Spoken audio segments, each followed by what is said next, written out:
Hello, dear ones. You're listening to the What God Is Not podcast with Father Michael O'Loughlin and Mother Natalia. Hello, listeners. This is the second episode of Mother's Words from her Poustinia in Moab, along with some of the ladies of Wyoming Catholic. In this episode, she continues her thoughts on motherhood, especially how she, as a mother, becomes very protective of her daughters, and how my favorite part was that a mother is not a single mother. She is not a single mother, of course, because she has this spousal relationship with Christ, but none of us are alone in our leadership or guidance of others. The second word is awareness of self. This is both, she reflects upon how we are aware of ourself through prayer and through retreat, through growth and holiness. We're aware of ourself and how we behave, we act, we identify what is sin and what is virtue, but also our growth in how others perceive us. The awareness of self in the fact that how are we speaking and how do others perceive what we are. And finally, the third word is humanity. How many of you have been so good in sharing us that one thing you like about us, and especially the women that Mother talked to, is that our humanity shows our struggles and our work, our labors, all these ways that we manifest in this podcast and in our interactions with others, spiritual children, etc., our deep humanity. If you're a banter hater, you can skip ahead to 3:20, or you can skip ahead to 3:35, or you can skip ahead to 5:35. The final end of the banter is shortly after 5 minutes and 30 seconds. So enjoy. Okay, we're gonna record now. Oh my gosh. This is what happens when I record. That was a great beginning. Love it. Oh, glory to Jesus Christ. Glory forever. I am just getting, okay, here's the thing. You're not the first person to say this, Dad. My dad is here. My mom is here. Maddie Hebert is here. Mother Helena for short. Father Michael's here. Father Michael's here. Fine. I'm so happy that you're here, though, because I love you and I love your face, and it's great. Good try. Yeah. So we're talking about word from the Poustinia.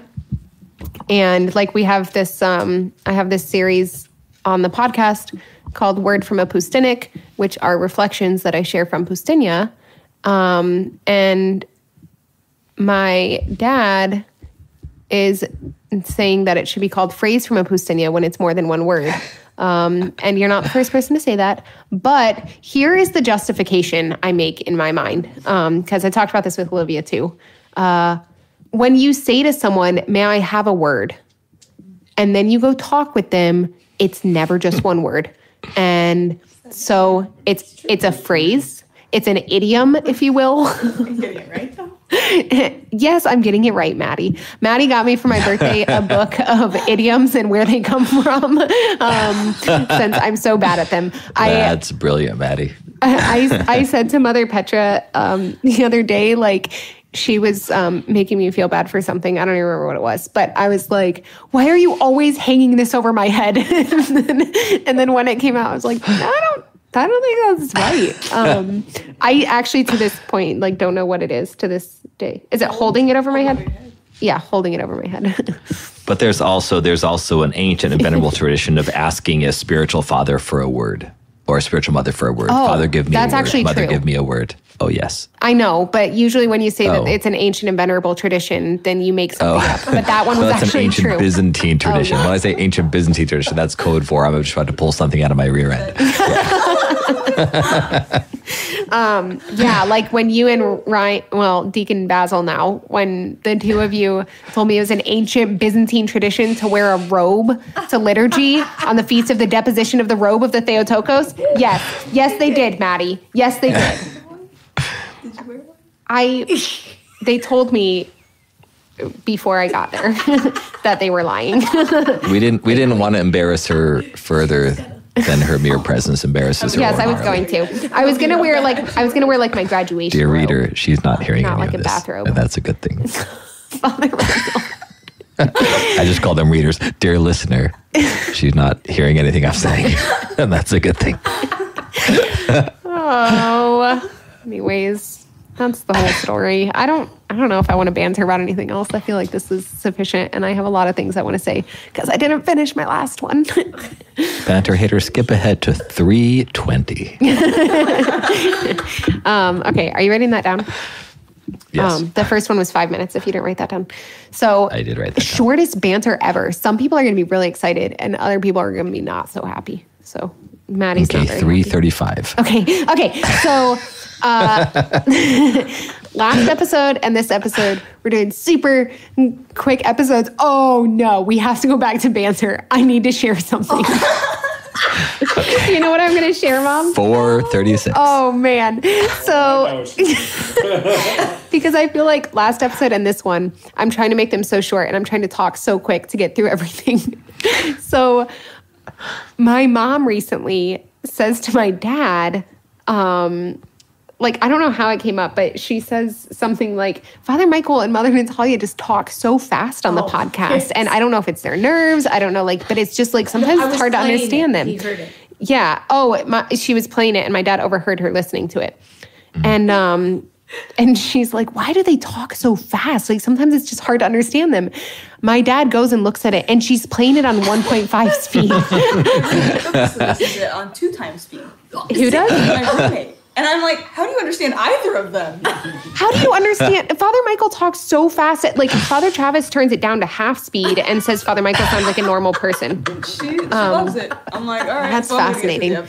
So anyways. Me and Father Mike Schmitz, we got this whole speed talking thing going on. So my mom doesn't even know how long she had it set to this, but she just, for as long as she knows, she's been listening to it on 1.5 speed.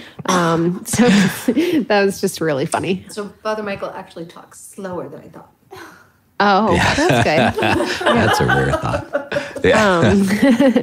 So anyways, she thought we were just like really nervous or something. And that's why we talked so fast.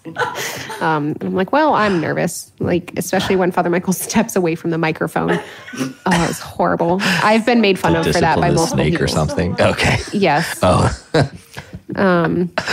So what's the time for the banter? Okay, so change the time to 5:35. So last episode and this episode, I'm sharing fruits from the Poustinia, the retreat that I led for some women from Wyoming Catholic in the desert in Moab, Utah.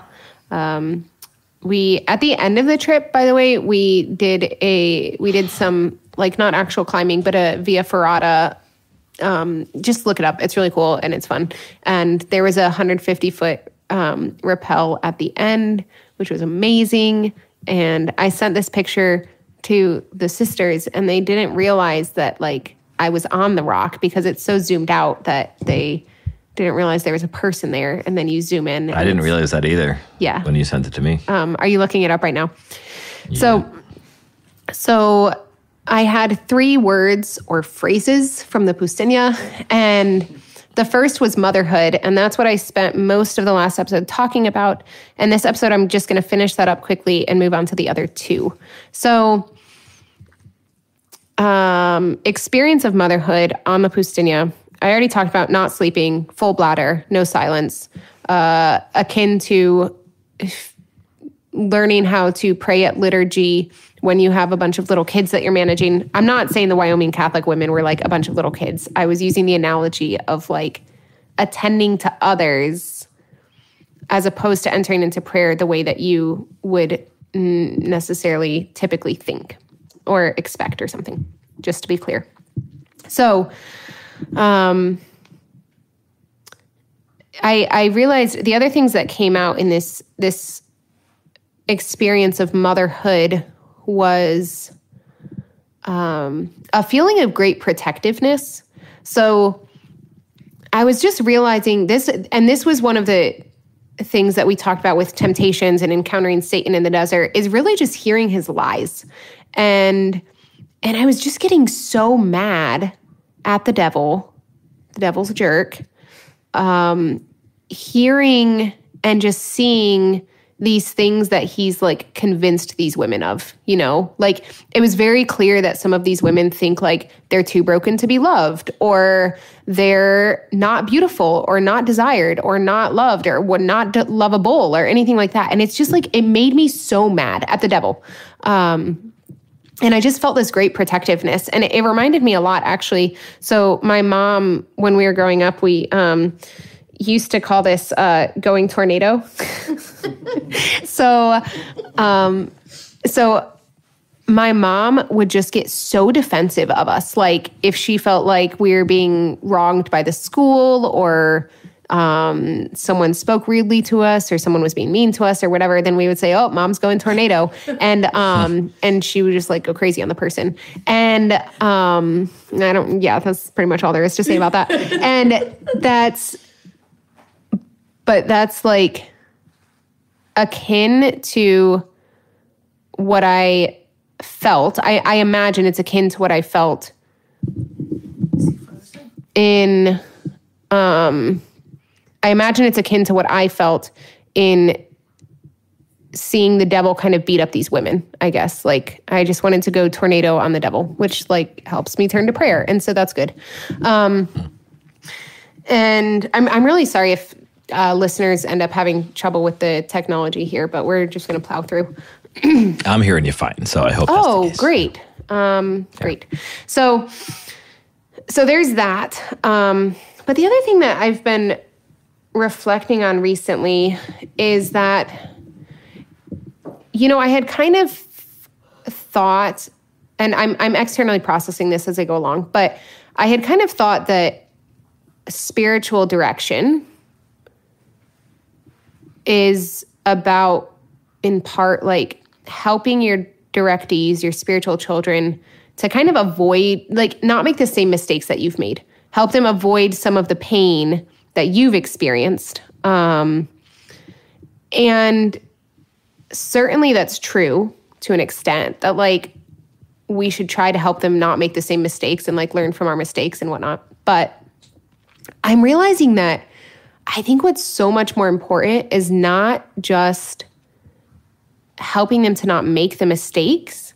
It's just being there and consistently loving them when they make the mistakes, and letting them know that, like, just because you did this thing, just because you didn't heed my advice, just because whatever, like, I still love you. And that's not changed in the least. And I'm still here for you, and I'm going to help you figure out what the next step is in dealing with the consequences of the thing that happened. And I'm not going to say I told you so, and I'm not going to shame you. And like, I think that's the even more important thing than helping them avoid the mistake to begin with. Because that's the application of Romans 8. God uses all for good for those who love him. And this is something that I've experienced very much in a spiritual way from you, Father Michael, and in I don't know what other kind of way. I don't know how to compare that, but I've experienced it with my mom as well. Like, growing up, I was never afraid to tell you, Mom, that like I made a mistake, or I did this stupid thing, or I need help, because it's like she was always like would love me consistently in those things and not shame me for them or anything like that. Like, she always just wants to help. And I've had the same experience with you, Father Michael.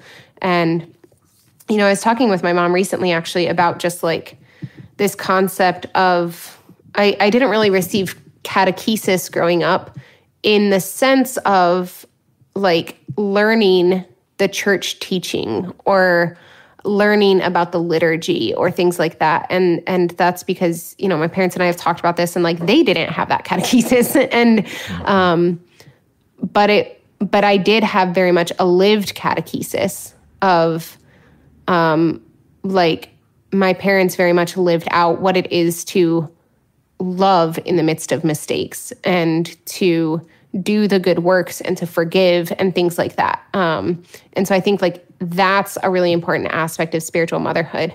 And that's what I was experiencing on this trip.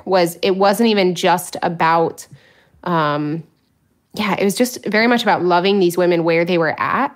And we just need to know that we're loved and that we're beautiful and things like that. Like, that's so hard.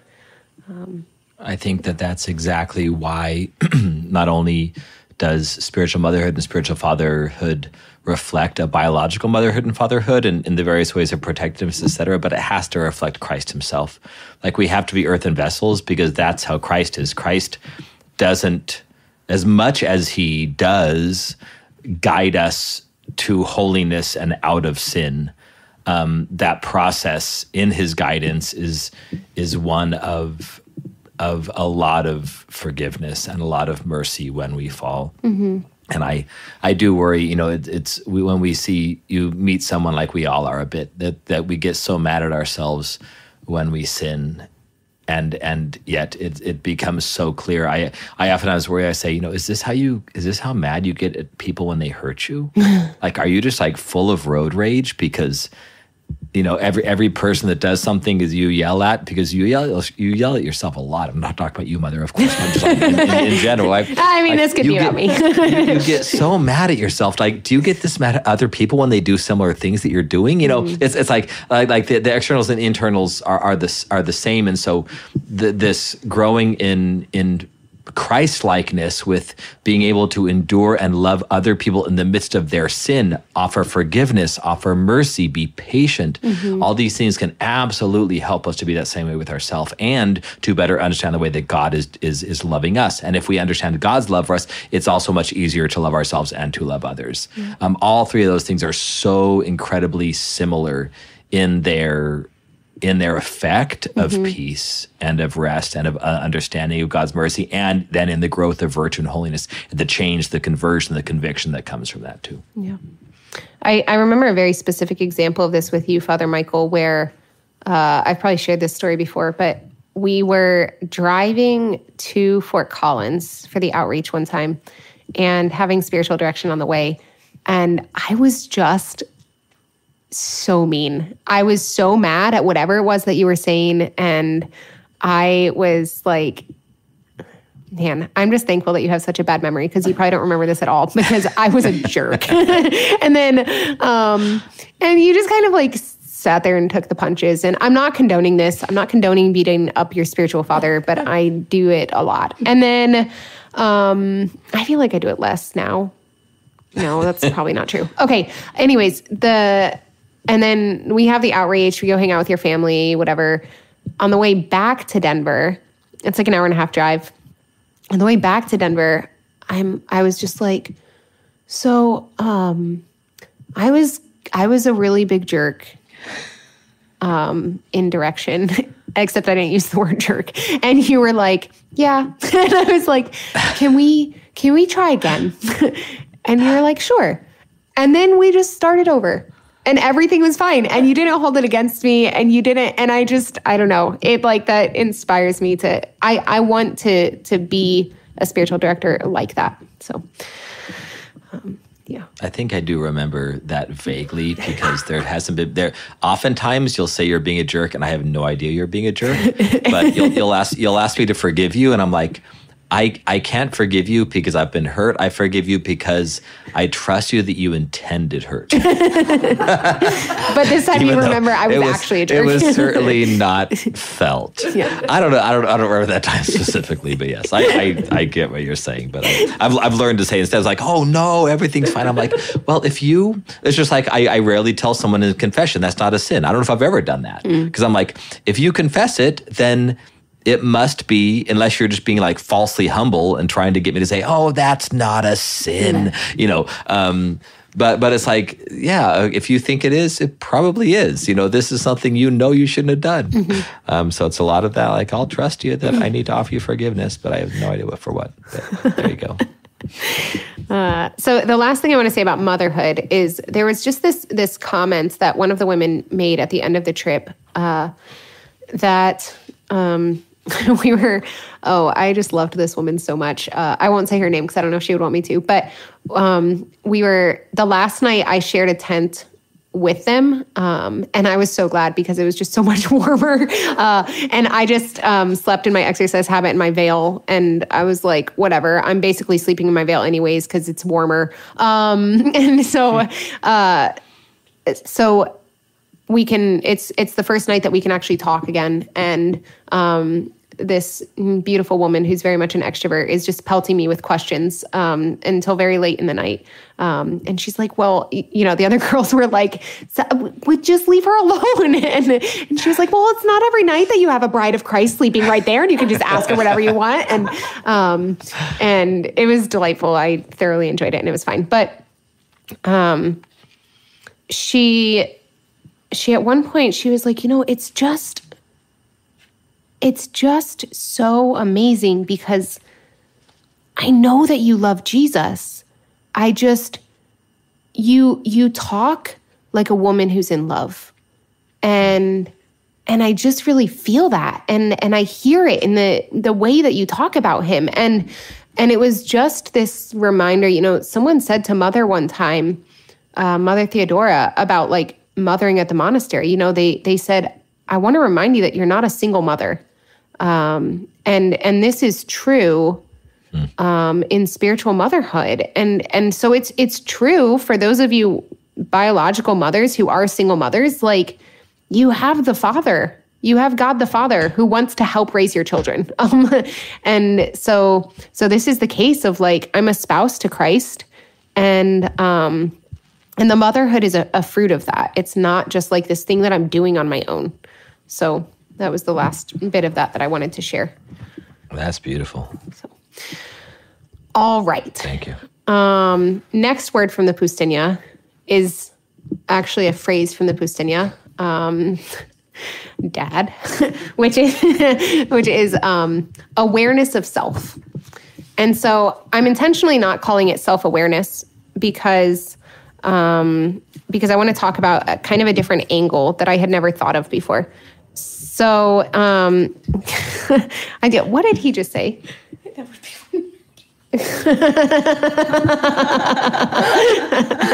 He said if I called it self-awareness, at least that would be one word.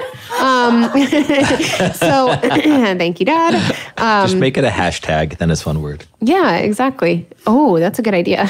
It's actually hashtags from the Poustinia. So yeah, Doherty talks a lot in her book about how a large part of Poustinia is encountering God and him helping us to grow in self-awareness. So she talks about the revelation of hidden corners in our soul and minds that we haven't surrendered to God and how he makes us aware of that. So anyways, I've always thought, not always, but in recent years, I've thought of myself and have been told by Mother and sometimes by you, Father Michael, that I'm very self-aware. Like I've always, I keep saying always, in recent times, in recent years, I've really thought of myself as self-aware because I pretty quickly realized, even our conversation on Monday, Father Michael, I was like, I realized this is the wound that I'm acting out of. Like, this is why I'm treating you this way. This is why I'm like messing things up, is because I see the things that are happening inside of me.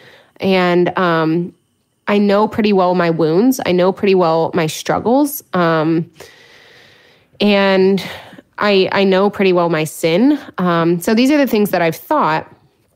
But I've recently realized that I'm not very aware of myself in the sense of how I'm being perceived. So I know what's going on inside of me and what my intention is, but I'm not aware of what other people are seeing or how they're receiving me.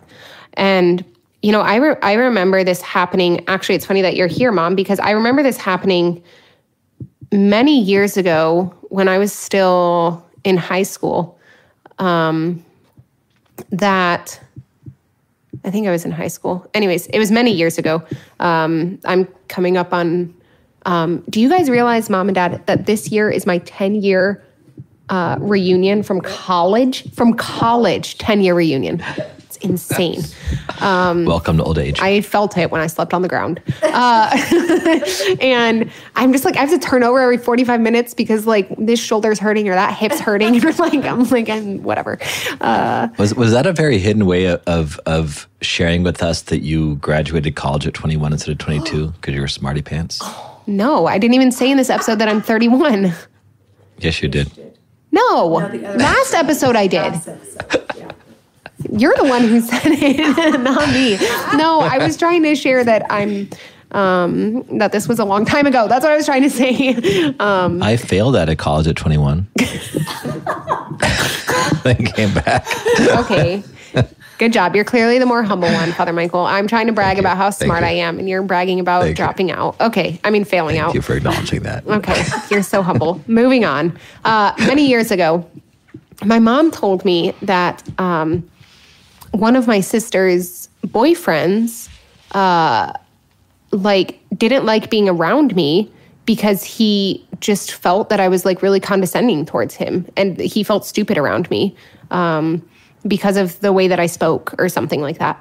And I remember being shocked by this because I'm like, but I don't think he's stupid, and I don't think I'm smarter than him, and I'm not intending to be condescending. And so it was this that's the first time that I remember having this experience of like, but that is totally not my intention. You're like dancing over there. Sorry, you made me think of a song. Okay. I was dancing in my head. Do you remember? Sorry. I was singing that. No, I wasn't. I was singing earlier today, Forever Young. You know, okay. We're both singing songs that are way classic. This is our old age showing again. Yeah, I mean, I am 31, Father Michael. So, graduated college at 21, if you were wondering. So, I just remember just like being shocked by this, and it just happened again recently. In conversation with you, because you and you're very good at you're like, please don't make a big deal out of this. It's not a big deal. But this thing that you said on the podcast came across like this. And and it was like, you were trying to use like nicer words, and you're like trying to, it was very funny to like hear you stumble over your words because I could tell you're looking for like the nicest way to say this. But what you meant was arrogant. You meant that I sounded arrogant. And I did not mean arrogant. You eventually got to the word arrogant. You drew it out of me. And so, but it was just like, the thing is, but as you were saying it, you said, you were very clear. You're like, I know that you're not arrogant. I know you, and I know your heart, and I know that you're not arrogant, but like, this is how this particular thing sounds. And it just was this, it's like, so again, I have the self-awareness in the sense of like, I know that I'm very prideful. I know that I'm very vain. And I know that I'm not arrogant. Like, I don't think of myself as better than other people. Nice. Yeah. And so I have that self-awareness, but I don't have the awareness of like when I'm coming across as arrogant. Because I just kind of like always operate off of like, people know what's on the inside and that like what my intention is. And we just can't do that. The last example I want to give of this, and it's an example I've shared on the podcast before because I was very edified by it. This was a guy that I knew in college. I was making a joke of a particular genre of jokes that are not objectively bad jokes, but some people would be sensitive to them, or some people would be offended by them. And so I said one of these jokes to a friend of mine, and he was like, those jokes might be offensive to people. You should be cautious of that. And I was like, oh yeah, I would only say these jokes around someone who wouldn't be offended by them. Like I know to, and he was like, well, that's not entirely true because actually I'm offended. And, and I was just so caught off guard by that because I was like, thought for sure, and I thanked him for that and commended him for saying that. And it did make me think twice, and it granted me a greater awareness. I've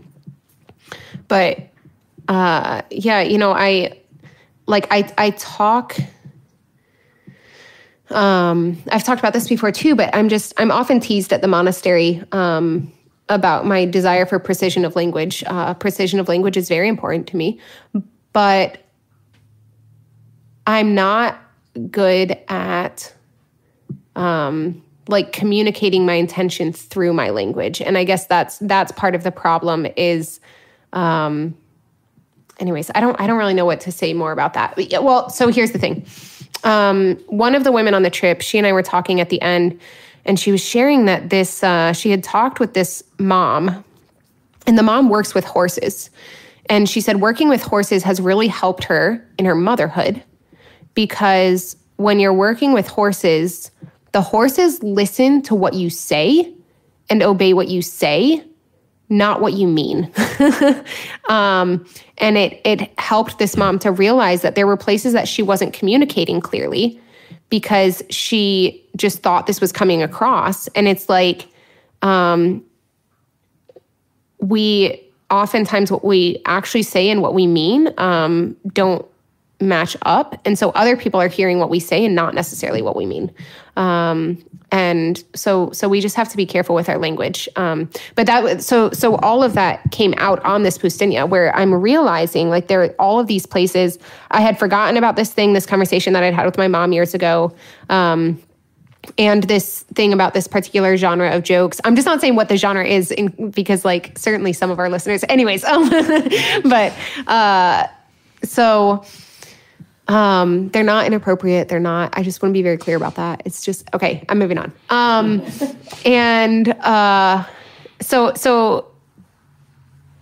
It became clear in this poustinia that like, I need to have a greater awareness of self and be more attentive to what other people are perceiving. And so I guess I also wanted to take the opportunity for just like, I guess, a public apology for things that I've said on the podcast that have offended you. And just like, please know that I mean them with the, almost always, I hope, like the best of intentions. And I'm not actually desiring to hurt anyone with my words. I've already gone through all that with you, Father Michael, the apology but yeah. So I'm just going to say me too. So everything she said for me too. Oh, great. Good. Thanks for taking one for the team. Which actually leads really well into the last word from the poustinia, which is a word from the poustinia, which is humanity.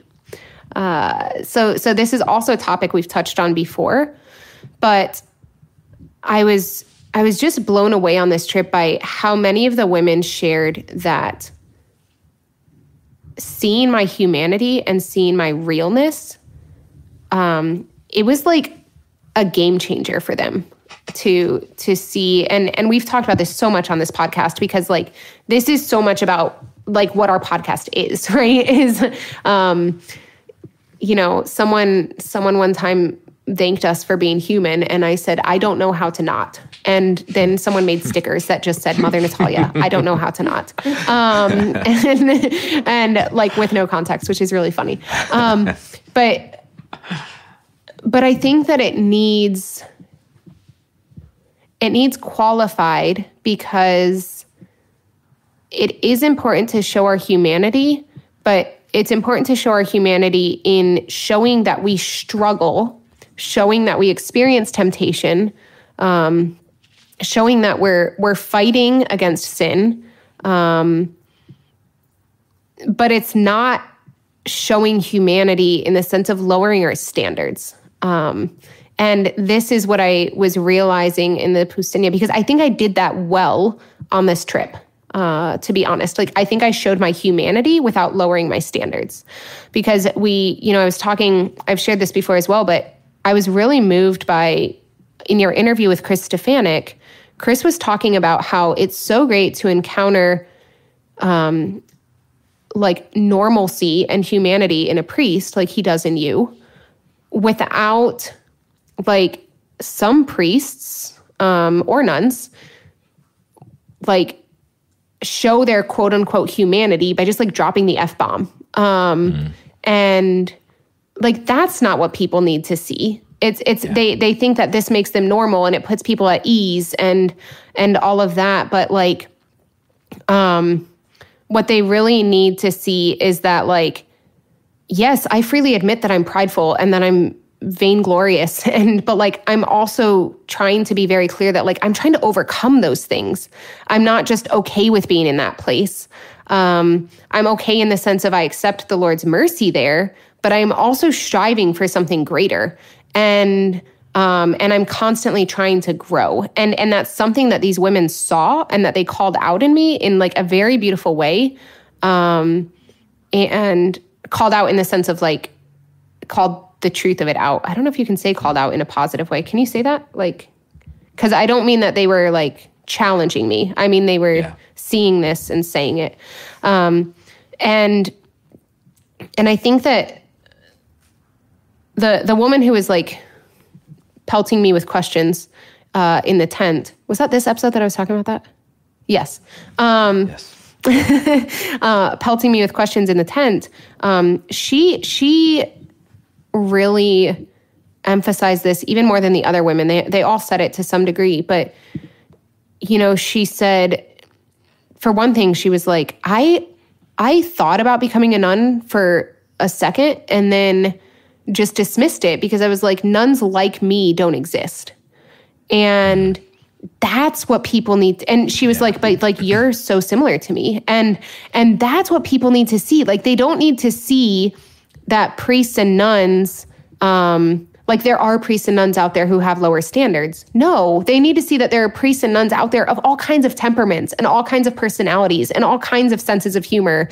And like that we're not individualistic, but that we do have individual personalities. And this is something that's always thrived, maybe in the West too. I just don't know about the West, but like, especially in the East, it's talked about like that they're just so different, the different monks and nuns and things like, and that to be different doesn't make one more holy than another. And so this particular woman on the trip, you know, she said, I was so moved by this as we're sharing graces at the end. She was like, you know, I'm normally really disbelieving when someone says right off the bat that they love me because you don't even know me. How can you say that you love me? And she was like, but I just believe it with you. And I think we all do. We all believe that you love us. And she said, part of the reason I think we believe it is because you let us see yourself. And so we just trusted you. And so it was very clear that it was like, they trusted me, they felt loved by me, and they like saw my humanity, but they also still respected me. Like they still sought counsel and they still, you know, it wasn't like, not lower standards, I guess. Okay, that was everything I had. Please say as much as you want to say now. Sorry, I just like blasted through everything because I was trying to, I would have jumped in if I thought it would be helpful, but that was beautiful and good. I love the fact that you were able to engage with people that could be that mirror to you and show you something about yourself, because that's one thing that I think we need to be very aware of is when we go to give events, give poustinias, give talks, give retreats, that God uses those things to form us and to hone us and to challenge us and to call us to conversion. But it's always done in a way where we feel loved and affirmed. I right now I want to be careful how I say this, but there's one person that just feels the need to walk up to new people in the parish and tell them their frustrations with me. So all these new people are coming, and then they'll come to me and go, who is this person? And why are they just walking up to me the first meeting and then venting about you? And then I feel like they did the same thing to this person. And I thought, it's so beautiful, because that's going to happen. People do that, and that you're always going to have people like that. Leaders are always going to have the naysayers, and I don't think this person is being malicious. I just don't think I think they want to contribute. They want to have a conversation with the new people, and they actually want to be helpful in a way. And so they think they're being helpful in a way by just sharing criticisms and doing it right off the bat. And sometimes people just don't know how to be positive, or don't know how to don't have the tact to share this in the proper context, or take it to the right people, to the leaders who can actually make changes. But I love it because so many people have been telling me about this that I'm like, I feel so loved by the people that they're going to. And one of them just finally said to me yesterday, you know what? I just want to say, like, why don't you go talk to Father Michael, and then you'll find out why we love him so much. And it was like so affirming to me to think like that's the perception. And yet I can't just cling to that. I actually need to, I had to do, invite this person to sit down and say, you know, it's not a good look for your fellow parishioners, and it's also can be debilitating to the life of the parish and to the culture of the parish. I've certainly had this happen before and had to confront it. But unless I do that, I'm also just avoiding what may be very legitimate criticisms. And actually, this is one thing to affirm you for a second, Mother. I've gotten much better. I've hinted this. I've gotten much better. Like when I joke about, like I did earlier, about, you know, failing out of college or something like that. Like I just have way too much confidence that I say stuff like that all the time. And I really shouldn't, because I really haven't thrown myself into what made me fail out of college and tried to get better at that stuff. Not nearly as much as I should. I have not really recovered from that. The same thing that I hope you don't mind me sharing, but like you've called me out on kind of when I say that I get distracted a lot and don't get things done and allow other people to do things for me. And like, I shouldn't joke about that, because I am like hurting other people, and I am not changing as quickly as I should with those things. So why do I joke about them? I joke about them because my confidence has turned to, I always forget this word. It must be an issue for me. People always joke about millennials having hubris. No, is that what it's called? You just keep on naming all my vices, and we'll find it eventually. Yeah. Well, let me start. No, hubris I was called that by one of my seminary professors, and it was true. Not the way he intended it, but it was. I learned that word in that context and found out. No, cocky? Entitlement. No, entitled. Thank you. Just keep on going. I'm totally kidding. But like, no, it was entitlement. Just, you know, thinking that bald. That just keep on going. Whatever.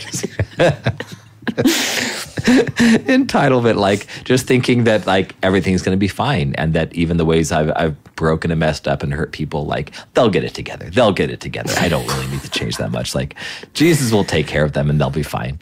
And that's just a very dangerous and hurtful way to live and not recover from past sins. So, yep, that's the awareness of self and the humanity and the fatherhood, in my case, all wound together. And I do want to affirm you, just before we finish up.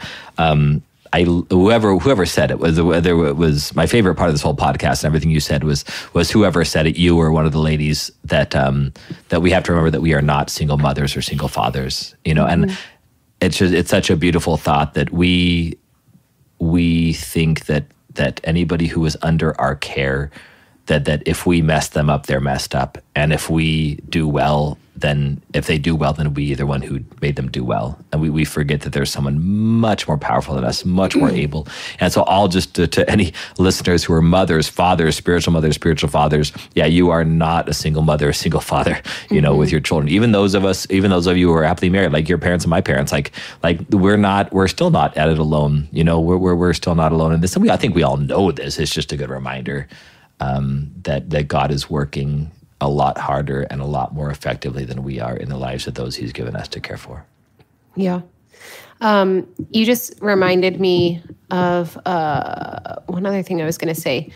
which is that one of the ways that I was convicted of, like, I need to be human and show my humanity, but without lowering standards, is it's very easy, even for priests and nuns, like, it's very easy for us to slip into negativity. And in conversation with people, you know, just having an attitude of complaining and, or especially when it's like complaining about a particular person, that's like something that we can slip into as well. And I think that we can excuse that sometimes by saying like, well, this person's just seeing that like, I also complain. I also like life isn't perfect. I also like I'm just being human. I have these conversations too. But I think that can be really dangerous because we really do, you know, there's a priest who comes out here fairly frequently. I won't say his name because he would be furious if I did, but he's just like, I never hear a negative word out of his mouth. And he's so funny and he's so fun and he's just like good to be with and enjoyable. And he just comes across as like very human and very humble. And he just like doesn't speak negatively about other people, but also about his own life. Like he just doesn't complain.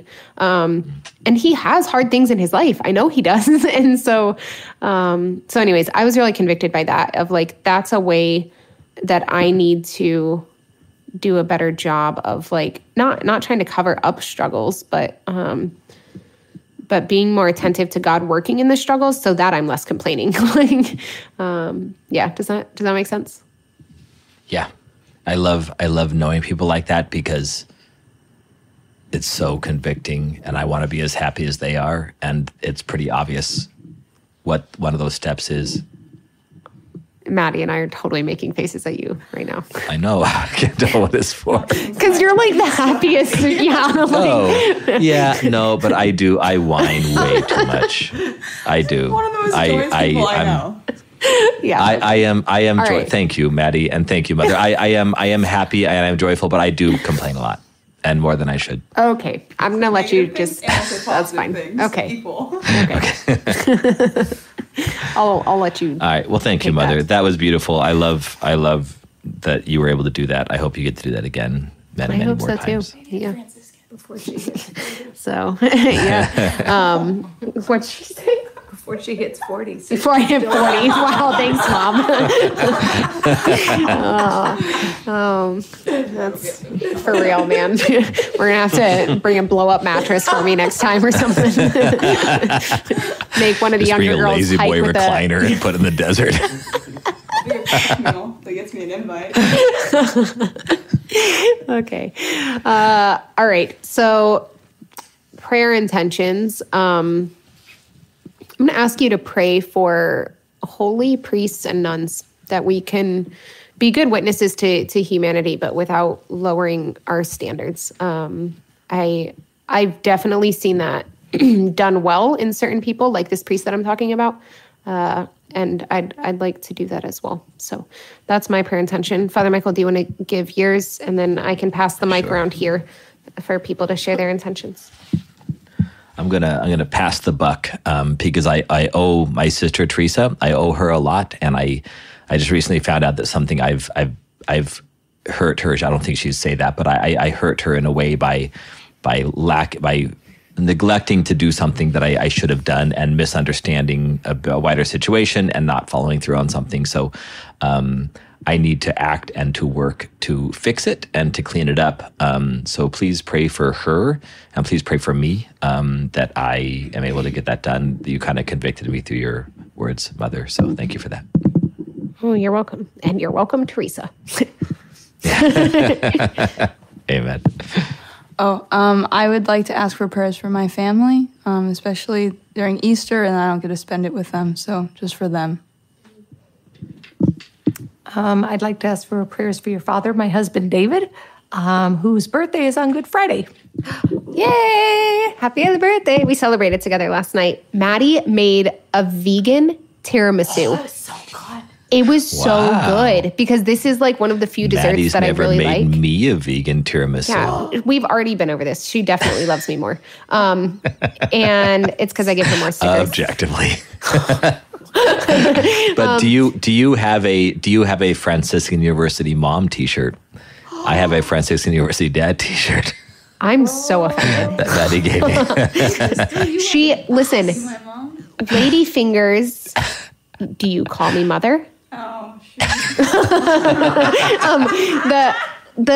Apparently Lady Fingers have eggs in them, and so she even made Lady Fingers from scratch so that she could make them vegan. Anyways, it was so delicious. Okay, Daddy, what's your prayer request? You're gonna have to lean forward. Mine is for my brother Kevin, who's recovering from surgery. All right, that's the Uncle Kevin that I've talked about before, who had the tumor in his colon, and he's recovering right now. So, amen. Still, but okay. We definitely do the prayer intentions after the things, I'm realizing now, because this feels very awkward. But so sorry, guys. Please go on to all of the things. I promised I'd do better this time. Just have Maddie do it. Okay. No, I'm going to stop coming on. Every time I'm on, you make me do the YouTube, like, comment, subscribe, Patreon, the website, whatgodisnot.com. Father Michael's on Twitter at Padre Michael O. Facebook, Instagram, Goodreads. I think that's it. We also have our nonprofit website, fotina.org. If you don't have social media, it is really good to go to our website if you want to see like the posts and stuff. There's a super cute picture of my dad and me from the post that they did for my birthday. It was adorable. Did you see that, Father Michael? I did. It was so cute. Okay. So please do all those things. I love you guys. I love everyone in this room. I love our listeners. I love you, Father Michael. I love y'all too. Thank you for joining. It was great. Audience of 3 and 4. Thank you, Georgia. Okay, the snake doesn't love like humans do. Penelope. No, but she kind of hates the way humans do. Okay, Father Michael, She's can you not please give us a blessing on that note? May the Lord bless you and keep you, cause his face to shine upon you, have mercy on you. May our Lord give you everything you need, especially in this season of the celebration of his holy resurrection. May you tap into the graces that are offered to you and also share those with others. May you always grow in an awareness of self, in a confidence in your own humanity, in your conviction and encouragement of fraternal correction, and the gentle and loving feedback that those we have invited into our community and those who Christ has given us in our community can offer. May you grow in virtue and holiness, but also in confidence as you hear these. May you always call to mind those who need you to pray for them most, and offer to pray for those who you may know in your community, that they can give you their intentions as well, so that we can always be a praying community together. May our Lord send you forth into his kingdom to build up the kingdom, and may our Lord give you everything you need, even to the salvation of your soul. May the Lord bless you in the name of the Father, and the Son, and the Holy Spirit. Amen.